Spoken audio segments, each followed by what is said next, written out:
Hi, you're joining us at TU-Automotive Detroit 2015. And today I'm being joined by Anupam Malhotra, who's Senior Manager of Connected Vehicles with Audi.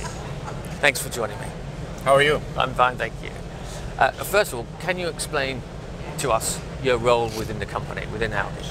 Yeah, as a responsibility for connected vehicles in the company for the US market, I take on the full operational role with Audi Connect, which is a subscriber operation, as well as a planning and product management role for future service and roadmap of both the services and the technologies, and that is in conjunction with our colleagues in Germany. Of course, yeah. And Audi's view of its opportunities in the coming years, specifically for Audi, where does it see the biggest opportunities with the connected vehicle? I think we have always looked at connected vehicles as an enabler of a lifestyle in the vehicle. And as we see the connectivity space evolving, what we also see is customers changing behaviors in many very significant ways, some of which make their way into the vehicle as well. And so one part of this is reacting to that, adapting to that, providing that level of experience, but also in a very premium way, the ability to have the comfort, the peace of mind, the enjoyment that you want to get out of your vehicle through the fact that technology can take over a lot of the tasks that you otherwise would have to do on your own. And so with that in mind, we look at connected vehicles as everything from intra-vehicle connectivity to vehicle-to-device connectivity, to vehicle-to-cloud connectivity, and then vehicle-to-vehicle and vehicle-to-smart infrastructure. And all those domains get enhanced through multiple ways in which the industry is evolving towards more autonomous vehicles. We think that they build on each other, and the electrification of the vehicle itself. So if we were to talk about the three biggest areas that we feel are the pillars for Audi's growth in the future, it would be in the battery electric vehicle technology, connected vehicles, and also piloted and autonomous vehicles. And so this is where our focus is, and we see the benefits coming to us in the form of the customer base that we want to continue to attract to Audi is the customer base that is very strong in leveraging technology to make their lives better. And these customers expect the same from their cars, in fact more, from a premium automaker like Audi, and that's where we want to be. And you believe that the technology is part of the premium brand of Audi? It can be part of that? It is, at least for Audi, it is a very strong part of the overall value proposition that the brand brings through leveraging technology to enhance what the brand does in terms of experience. And now let's turn to obstacles. Now, obviously there's going to be bumps in the road all the way through to maybe the old driverless car, we don't know. Where does Audi think the biggest challenges will lie? We think that the technical challenges are significantly accomplishable. As far out as you can see, there's a lot of technology that can be developed to do what we needed to do. There certainly is an element of societal acceptance. There certainly is an element of regulatory control that is a little bit up in the air. And so what we feel is the way we advance is through steps that are sensible, take into account how people react to certain situations based on where they are. So to put this a little bit more of a context, as we look at how the world of autonomous driverless vehicles is going to eventually evolve, we're very clear that the world that we're in today already has a number of the basic elements that the vehicle needs to be able to thrive in that kind of an environment. With the addition of very little additional technology, you can move from the realm of the driver assist world into the realm of the piloted vehicle world. And mind you, this is not a driverless car at this point, this is a piloted vehicle. And what this does for you is give you the kinds of benefits that you would normally not expect to see when you have new technology added on, because a lot of people look at new technology as a new learning curve, but these are the kinds of new technologies that actually remove the learning curve, make it a lot easier to manage situations on the road. For instance, traffic jams. For instance, how to park a car, where to find parking. Those are the types of situations that, believe it or not, there's been studies that have been done that cause stress. In some cases, a lot of stress, depending on how things happen on the road. And we feel that moving from this driver assist world into this piloted world is a significant jump in improvement of your overall well-being and comfort in the vehicle, with the addition of very minor pieces of advancement of technology, which, although inherent in themselves, are pretty big. The step function from where we are today is not that high. Driver assist systems today, if you look at the typical adaptive cruise control system, if you look at the typical lane change assist or lane change warning systems, once as a driver you get to experience these two technologies, you mostly have covered the learning curve that you need to in order to get to the piloted vehicle. You know, that first time you're trying on the adaptive cruise control, your foot's right there on the brake pedal, you know, because you don't quite trust the technology yet. And then you learn that it actually is quite effective, and then the second time you relax, and by the third or fourth time you've actually learned to trust that the vehicle will make the right judgment. You know, the same thing is what we learned over the years with ABS and other systems.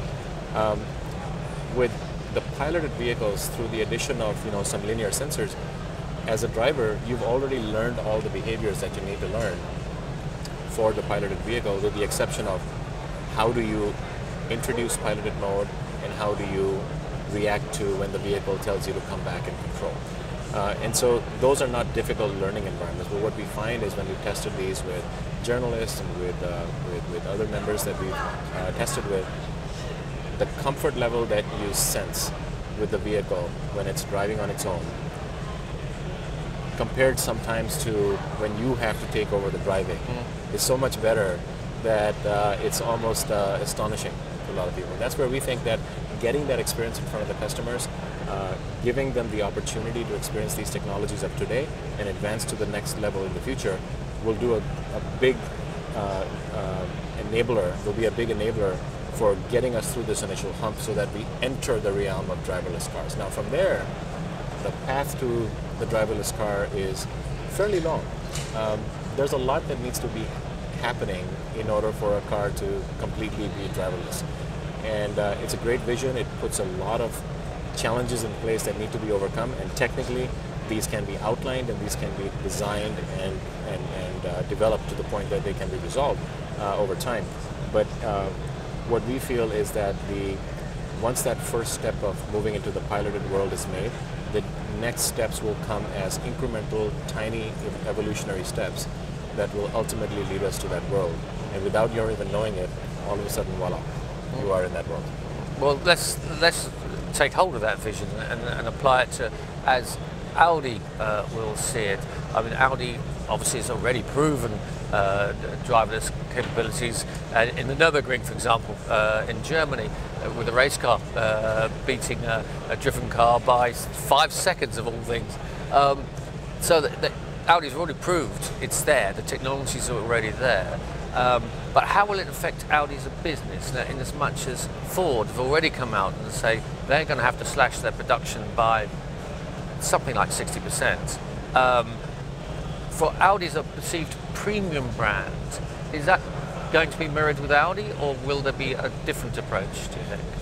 Well, we actually think that the world we're evolving into is one where we're going to have to manage the information that is coming to the consumer in ways that allow them to, you know, be effective, efficient, comfortable.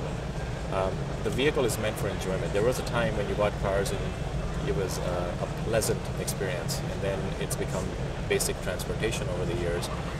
And unfortunately, because of that basic transportation role and the way our infrastructure is designed today, there are periods where it is not enjoyable.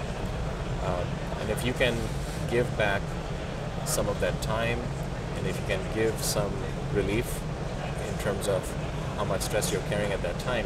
We feel that what it does is it improves your overall ownership experience with the vehicle. So that's a positive.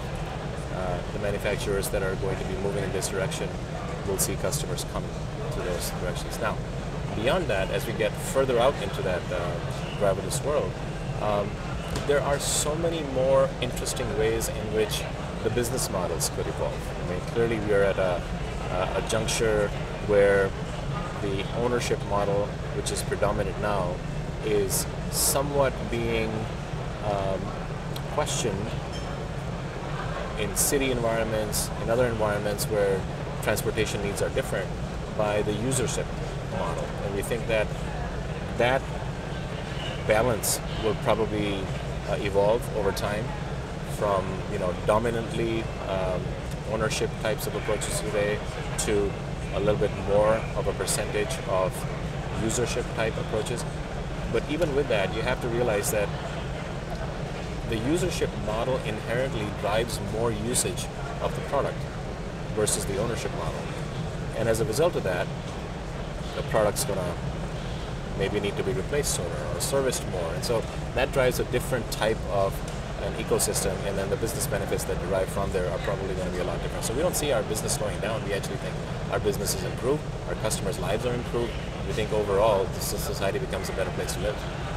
And finally, just what do you and Audi get from attending an event such as TU-Automotive Detroit? What's the benefits? Well, we've come here regularly, for several years now. Telematics update, especially this event here in Detroit, is very unique in the sense that you have the array of attendees that you're able to bring in here is vast as well as diverse. And the span of the industries that you're able to attract, the span of countries that are represented here, the brands, the suppliers, I think all of that adds value to the fact that as a networking opportunity, it's like no other in this industry.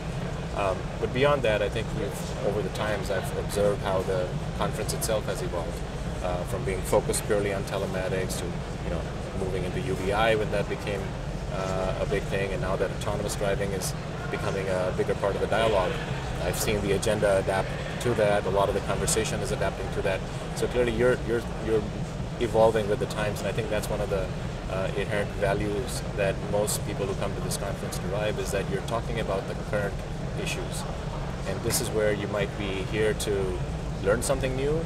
You might have a question in your mind that gets answered. You might meet somebody that in the future is going to help out with something. You might strike a business deal. Or if nothing else, it's a great place to meet up and have meetings that you otherwise would have to travel to some other place to do. So I think from all those perspectives, it's a very valuable event. Excellent. Thank you for talking to us. Thank you.